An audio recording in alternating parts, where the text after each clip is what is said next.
Dr. Robert Harrison never believed in things he couldn't see through his telescope. As head astronomer at the Mountain View Observatory, he spent his nights mapping distant galaxies and calculating the paths of asteroids. Everything in his world had to make sense, had to follow the laws of physics, had to be proven with numbers and data. That was before his 7-year-old daughter Lily disappeared into thin air. It happened on a warm summer evening in June. Robert had set up his personal telescope in the backyard of their cozy house in Pine Ridge, California. The night sky was perfect, clear and dark, with thousands of stars twinkling like diamonds. Lily loved these special father-daughter stargazing sessions. She would sit on his lap, her small hands gripping the telescope, while he pointed out constellations and told her stories about the cosmos. "Daddy, look at that bright star," Lily had said, pointing toward the edge of their property where tall pine trees created dark shadows. "It's moving." Robert squinted through the telescope, adjusting the focus. "That's just an airplane, sweetheart. See how it blinks? Stars don't blink like that." But Lily was already running toward the tree line, her white summer dress glowing in the moonlight. "I want to see it better." "Lily, wait," Robert called, but she was already disappearing into the shadows between the trees. He wasn't worried. Their backyard was fenced, and the trees only went back about 50 feet before hitting the neighbor's property. She'd be back in a minute. 1 minute turned into 5, then 10. Robert walked to the edge of the trees and called her name. Response. He grabbed his flashlight and pushed through the branches, expecting to find her playing hide-and-seek, or maybe stuck on something. But the trees were empty. He searched every inch of their yard, then the neighbors' yards, then the entire street. Lily was gone. The police arrived within 20 minutes of Robert's frantic call. Officer Martinez, a kind woman with teenage daughters of her own, organized a search party that grew to over 100 people by midnight. They combed through the woods behind the houses, checked every garage, basement, and shed in the neighborhood. Search dogs tracked her scent to the edge of the tree line, then lost it completely, as if she had simply vanished into the air. Robert's wife, Catherine, rushed home from her business trip, her face pale with terror. She blamed herself for being away. She blamed Robert for not watching more carefully. They blamed each other while their world fell apart around them. Days turned into weeks. The search expanded to cover hundreds of square miles. Helicopters with thermal cameras scanned the mountains. Volunteers posted flyers with Lily's picture on every telephone pole and store window for miles around. The local news ran her story every night. The FBI got involved, thinking it might be a kidnapping, but there was no ransom demand, no evidence of foul play. Robert became obsessed with the security footage from that night. The camera on their back porch showed Lily walking toward the trees at exactly 9:47 p.m. She moved normally, even skipping a little as she often did when she was excited. But there was no footage of her coming back out. It was impossible, but the evidence was clear. She had walked into those trees and never walked out. The police detective, a veteran named Johnson, who had worked missing persons cases for 15 years, told Robert and Catherine something that haunted them both. "In 30 years of law enforcement, I've never seen anything like this. Kids don't just disappear without a trace. There's always something, a piece of clothing, a footprint, a witness. But your daughter, it's like she just stopped existing." Robert threw himself into his own investigation. He used his connections at the observatory to get access to satellite images from that night. He studied weather patterns, checked for any unusual electromagnetic activity, even looked for evidence of sinkholes or underground caves. Nothing. The satellite images showed their backyard, the trees, and nothing else. No heat signatures, no unusual movements, no signs of any disturbance. At work, his colleagues started to worry. Dr. Patricia Wong, the observatory director, found Robert sleeping in his office more often than going home. He had started requesting telescope time to scan for what he called anomalous signals in the same area where Lily had vanished. His presentations at staff meetings became increasingly strange, filled with theories about dimensional rifts and unexplained phenomena. "Robert, you need to take some time off," Dr. Wong said gently during one of their weekly meetings. "This obsession isn't healthy. You're looking for answers that might not exist." But Robert couldn't stop. Every night he sat in his backyard, staring at the spot where Lily had disappeared. He had memorized every tree, every shadow, every sound. Sometimes he thought he heard her voice calling his name, but when he rushed to investigate, there was nothing there. The strain destroyed his marriage. Catherine couldn't stand living in the house where they had lost their daughter. She couldn't stand Robert's wild theories about space-time anomalies and parallel dimensions. 6 months after Lily's disappearance, Catherine moved out, taking only a few boxes of belongings and leaving behind a note that simply said, "I can't do this anymore." Robert was alone in a house that felt like a tomb. Lily's room remained exactly as she had left it. Her bed was still unmade from that morning. Favorite stuffed elephant sat on the pillow. Her drawings covered the walls, pictures of astronauts and aliens and spaceships that she had drawn with such detail and accuracy that they looked almost real. Those drawings started to feel different to Robert as the months passed. Before, they had been cute examples of his daughter's imagination. Now they seemed almost prophetic. The aliens in her pictures had large, kind eyes and wore flowing robes that seemed to shimmer with starlight. The spaceships were elegant and graceful, nothing like the crude rockets in most children's drawings. 18 months after the disappearance, the official search was called off. The case remained open, but active investigations stopped. Robert received a letter from the police department, thanking him for his cooperation and promising to contact him if any new evidence emerged. He threw the letter in the trash without reading it completely. The house became his prison. He worked from home whenever possible, rarely leaving except for grocery trips and the occasional required appearance at the observatory. He stopped dating, stopped seeing friends, stopped caring about anything except the impossible hope that someday, somehow, Lily would come walking back through those trees. 3 years passed in a blur of sleepless nights and mechanical routines. Robert aged rapidly, his dark hair turning silver, his face becoming gaunt and lined with worry. He lived like a ghost, moving through his days without purpose or joy. The only thing that kept him going was the faint, stubborn hope that his daughter was still alive somewhere, somehow. He had no idea that his hope was about to be proven right. In the most extraordinary way possible, Chat controls Sonnet 4. 3 years had passed since Lily vanished, but for Robert, time had stopped moving that night in June.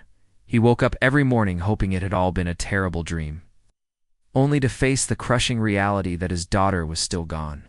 The house felt like a museum now, everything frozen in time, waiting for someone who might never come home. Robert's daily routine had become a series of small rituals that kept him functioning. He would make coffee for 2 people out of habit, then pour the second cup down the drain. He'd set the table for breakfast, placing Lily's favorite cereal bowl in her spot, then put it away untouched. These little moments of hope and disappointment happened dozens of times each day. The worst part was Lily's bedroom. Robert had tried to pack her things away several times, but he never got very far.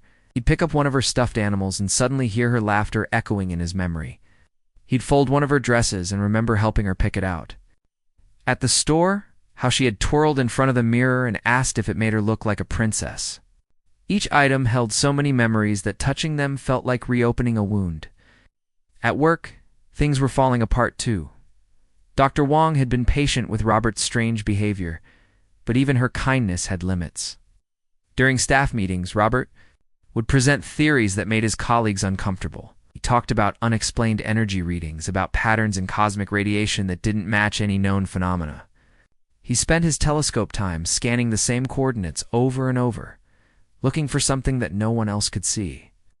"Robert, we need to talk," Dr. Wong said one afternoon, closing her office door behind them. "Your work has been usual. Lately, the other astronomers are worried about you. Frankly, so am I." Robert knew she was right, but he couldn't explain what drove him to keep searching. "Patricia, what if we're missing something? What if there are things happening right under our noses that we don't understand?" "Like what?" she asked gently. "I don't know. But my daughter didn't just disappear into thin air. The laws of physics don't work that way. There has to be an explanation." Dr. Wong studied his face, seeing the desperation there. "Take a month off. Go somewhere. Try to heal. When you come back, we'll talk about adjusting your research focus to something more conventional." But Robert couldn't leave. Home was where Lily might return. Home was where he could keep watching, keep waiting, keep hoping. The loneliness was the hardest part. Catherine called sometimes, but their conversations were painful for both of them. She had moved across the country to Seattle, started a new job, tried to build a new life. She urged Robert to do the same, but he couldn't understand how she could just move on. "She's not coming back, Robert," Catherine said during one particularly difficult phone call. "I know that's hard to accept, but we have to face reality. We have to find a way to live again." "How can you say that?" Robert asked. "How can you give up on her?" "I'm not giving up. I'm trying to survive, and you should too." After that call, Robert stopped answering her calls. He stopped answering most calls. The world outside his house felt foreign and threatening. People in the grocery store would recognize him sometimes and offer their sympathy, but their kind words felt like knives. They reminded him that everyone else had moved on, that Lily's disappearance had become old news. The house began to show signs of neglect. Robert forgot to mow the lawn, forgot to trim the bushes, forgot to fix the loose shutter that banged in the wind. The neighbors who had been so helpful during the search gradually stopped checking on him. He understood why grief was uncomfortable for people. It reminded them that terrible things could happen to anyone. One evening, almost exactly 3 years after Lily's disappearance, Robert was sitting in his study when he heard something that made his blood freeze. A voice clear and sweet, calling his name from the backyard. "Daddy!" Robert's heart stopped. He dropped his coffee mug, and it shattered on the floor. He ran to the back door, fumbling with the lock, his hands shaking so badly he could barely turn the handle. "Lily?" he called into the darkness. The backyard was empty, just the same trees, the same shadows, the same silence that had haunted him for 3 years. But the voice had been so real, so clear. He could have sworn he heard her laughing, the way she used to laugh when they played hide and seek. Robert spent the next hour searching every inch of the yard with his flashlight, calling her name until his voice was hoarse. He checked the neighbors' yards, walked down the street, even drove around the neighborhood until 2 in the morning. Nothing. When he finally came home, he called the police. Officer Martinez, now retired, had been replaced by a younger officer, who listened politely to Robert's report, but clearly thought he was having a breakdown. "Mr. Harrison, I understand how difficult this anniversary must be for you. Sometimes grief can play tricks on our minds. Have you considered talking to someone? A counselor might help?" Robert hung up, humiliated. He realized then that everyone thought he was losing his mind. Maybe he was. Maybe the voice had been a hallucination brought on by stress and lack of sleep. But it had seemed so real. The next morning, Dr. Wong called to check on him. Word had gotten around that he'd called the police about hearing Lily's voice. She was kind but firm. Robert needed professional help. The observatory was requiring him to see a counselor as a condition of keeping his job. Dr. Helen Foster was a grief specialist who worked with families of missing children. She had kind eyes and a gentle manner, but Robert resented being forced to see her. He didn't want to talk about his feelings. He didn't want to process his grief or find closure. He wanted his daughter back. "Robert, it's normal to hear voices or see things that aren't there when we're grieving," Dr. Foster explained during one of their sessions. "Your mind is trying to fill the void left by Lily's absence. It's not a sign of weakness or mental illness. It's a sign of how much you love her." Week after week, Dr. Foster helped Robert understand that his grief was consuming him. She taught him breathing exercises, encouraged him to journal about his feelings, suggested he try to reconnect with friends and hobbies. Slowly, painfully, Robert began to accept that he had been living in a prison of his own making. The breakthrough came during a session 6 months later. Dr. Foster asked Robert to describe his favorite memory of Lily. Instead of the usual painful silence, Robert found himself talking about a camping trip they'd taken the summer before she disappeared. He remembered how excited she'd been to see the Milky Way away from the city lights, how she'd asked a million questions about the stars and planets. She wanted to be an astronaut, Robert said, and for the first time in years he smiled. She said she was going to fly to all the planets and bring me back rocks from each one. "That's a beautiful memory," Dr. Foster said. "How does it feel to remember her with joy instead of pain?" It felt strange but good, like a door opening in a room that had been locked for too long. Robert began the slow process of healing. Started taking better care of himself, eating regular meals, sleeping normal hours. He even began the heartbreaking task of packing away some of Lily's belongings. Not everything. He couldn't bear to touch her bed or her drawings, but some. Of her clothes, some of her toys. He was finally learning to live with the possibility that he might never know what happened to his daughter. He was learning to honor her memory without letting it destroy him. He had no idea that his long wait was almost over and that the impossible was about to become reality. Chat Control Sonnet for October 15th marked exactly 5 years since Lily had vanished. Robert had been dreading this anniversary for weeks, but Dr. Foster had helped him prepare for it. Instead of wallowing in grief, he planned to spend the day celebrating his daughter's memory. He would visit her favorite park, maybe watch her favorite movie, and try to focus on the joy she had brought to his life rather than the pain of losing her. That evening, Robert was working late at the observatory, trying to stay busy so he wouldn't spend the whole night staring at the empty backyard. He was calibrating the main telescope when something impossible happened. Equipment in the building started going crazy at exactly the same time. The radio telescope picked up a signal unlike anything in the databases. The electromagnetic field detectors showed readings that broke every scale they had. The computer screens flickered with patterns that looked almost like writing in some unknown language. But the strangest part was that all the instruments were pointing to the same location, the exact spot where Lily had disappeared 5 years ago. Robert's hands trembled as he checked the readings again and again. This wasn't equipment failure. This was something real, something that violated every law of physics he knew. The energy signature was growing stronger by the minute, and it was coming from his backyard. He called Dr. Wong, but she didn't answer. He called the other astronomers, but nobody picked up. It was late, and they were all home with their families. Robert was alone with the most important discovery in human history, and he had no idea what to do about it. The readings peaked at 11:47 p.m., then suddenly stopped. Every instrument went silent. The observatory felt unnaturally quiet, like the calm before a storm. Robert's heart was pounding so hard he could hear it in his ears. He grabbed his keys and ran to his car, driving home faster than he'd ever driven in his life. As he turned onto his street, Robert saw something that made him slam on the brakes. There were lights in his backyard, not electric lights, but something that glowed with a soft silver radiance. 3 figures stood under the old oak tree where Lily used to play. His scientific mind told him it was impossible, but his father's heart knew the truth before his eyes could process it. Robert parked crookedly in his driveway and stumbled toward the backyard gate. His legs felt like rubber, and his hands shook so badly he could barely work the latch. The figures turned toward him as he approached, and Robert's world changed forever. The first figure was tall and elegant, clearly not human. Her skin seemed to shimmer with an inner light that shifted from silver to pale blue, like moonlight on water. She wore flowing robes that moved like liquid starlight, and her eyes held depths that reminded Robert of looking into deep space through his telescope. She was beautiful in a way that made him think of ancient statues and distant galaxies. The second figure was human, or had been human once. He was a middle-aged man with kind eyes and a gentle smile, but there was something different about him.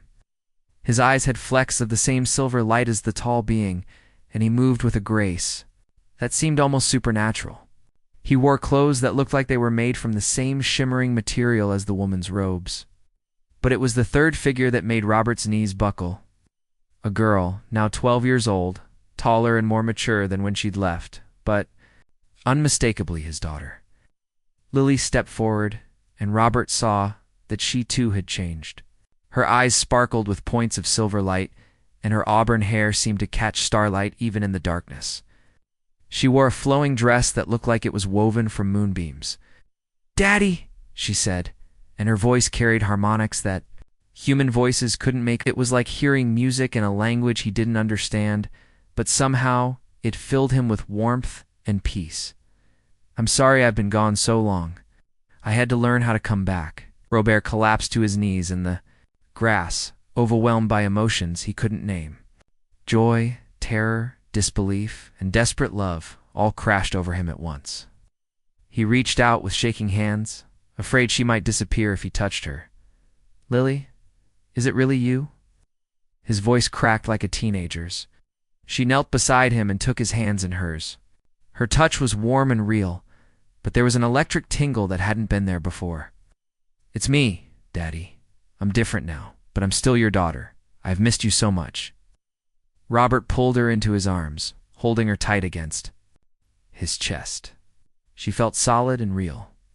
But there was something else, a sense of vast knowledge and power that seemed impossible in someone so young. He breathed in her scent, expecting the familiar smell of strawberry shampoo and playground dirt. Instead, she smelled like ozone and starlight, like the air after a lightning storm. "Where have you been?" he whispered into her hair. "I've been looking for you everywhere. I never stopped believing you'd come back, I know," Lily said. "I could feel you calling for me, even across the stars. That's part of why I'm here now." The tall being stepped forward, her movement so graceful it seemed like she was floating. When she spoke, her voice carried the same musical quality as Lily's, but deeper and more complex, like a symphony played by instruments Robert had never heard. "Dr. Harrison, I am Princess Zara of the Alterian Council. I understand this is overwhelming for you, but there are things you must know. Your daughter was not taken from you. She was chosen for a purpose greater than you can imagine." Robert stood up slowly, still holding Lily's hand. His scientific mind was racing, trying to process what he was seeing. Chosen for what? "Are you people? Where has my daughter been for 5 years?" The human man stepped forward with a sad smile. "My name is David Chen, Dr. Harrison. I was a communications engineer at the Deep Space Network facility in Goldstone. I was taken 12 years ago when I was working on a project to detect signals from other civilizations. Like your daughter. I was chosen to be a bridge between worlds." "A bridge?" Robert's voice was barely a whisper. Lily squeezed his hand. "Daddy, do you remember the drawings I used to make? The ones with the aliens and the spaceships? I was drawing things I'd seen. In dreams, visions of where I was supposed to go. Children like me were born with special abilities that let us survive the transformation process." Princess Zara nodded.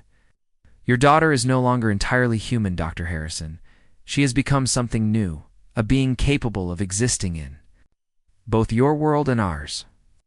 She can communicate with us, understand our technology, and help prepare your species for what's coming." "What's coming?" Robert asked, though part of him was afraid to know the answer.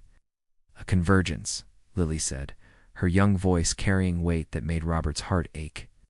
"In less than 2 years, Earth will pass through a region of space where the fabric of reality is thin. It will either destroy your world or elevate humanity to a new level of existence.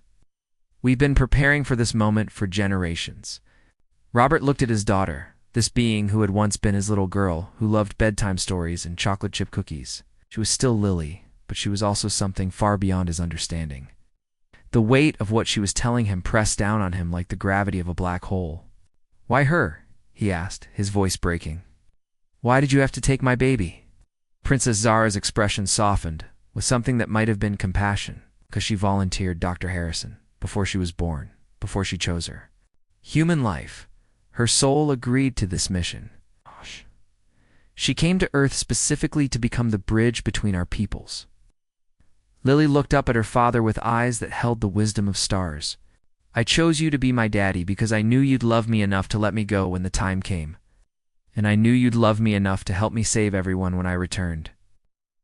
Robert felt his world reshaping itself around this impossible truth. His daughter was back, but she was no longer just his daughter. She was humanity's hope for survival. He was about to become part of the most important story in human history. Chat controls Sonnet 4. Part 4. The explanation the next few hours passed like a dream that Robert couldn't wake up from. They sat in his living room, the same room where he'd spent countless nights crying over photo albums and home videos. Now his daughter was here, alive and transformed, explaining things that made his scientist's brain spin in circles. Princess Zara moved with impossible grace, her tall form seeming to flow rather than walk. When she sat on Robert's old couch, she looked like a piece of living starlight had decided to visit Earth. Her voice was mesmerizing, carrying layers of meaning that Robert felt in his bones even when he couldn't understand all the words. Dr. Harrison, your people call us aliens, but that word suggests we are foreign to this universe. We are not. We have been watching Earth since your species first looked up at the stars and wondered if they were alone. David Chen, the former engineer, served as a translator between the cosmic and the human. He still looked mostly like a regular person, but the silver flecks in his eyes seemed to pulse with their own light. When he spoke, his words carried the same musical quality as Princess Zara's, though not as pronounced as Lily's. I know this is hard to believe, Robert, David said, settling into the chair where Robert used to read bedtime stories to Lily. 12 years ago, I was working on Project Deep Listen, trying to detect intelligent signals from space. One night, I picked up something that changed everything I thought I knew about the universe. What kind of signal? Robert asked. His scientific curiosity was fighting with his emotional overwhelm. A message specifically designed for human minds to understand. It contained mathematical proofs, star charts, and something else, coordinates for a meeting place.